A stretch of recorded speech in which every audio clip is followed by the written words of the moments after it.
ఈ రోజు Hayath Nagar police station లో నేను మా ఇబ్రహీంపట్నం ఎమ్మెల్యే గారు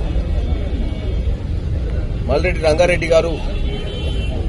ముఖ్యంగా ఈరోజు రాహుల్ గాంధీ గారిని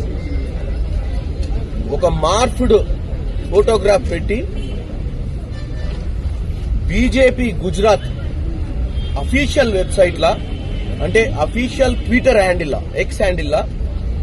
కాలాధన్ కా కిస్సా హై ఏహీ రాహుల్ కా హిస్సా హై అని ఒక మీ అందరికి చూపిస్తున్నా. ముఖ్యంగా ఇది దీంట్లో మీరు చూసినట్టయితే ఇది ఒక మార్ఫుడ్ పిక్చర్. రాహుల్ గాంధీ గారి చేతిలో కొంత డబ్బు పెట్టి ఒక మార్ఫుడ్ పిక్చర్ ని భారతదేశంలో కాంగ్రెస్ పార్టీపై దుష్ప్రచారం చేసే దిశగా బీజేపీ నరేంద్ర మోడీ గారి సొంత రాష్ట్రము గుజరాత్ లో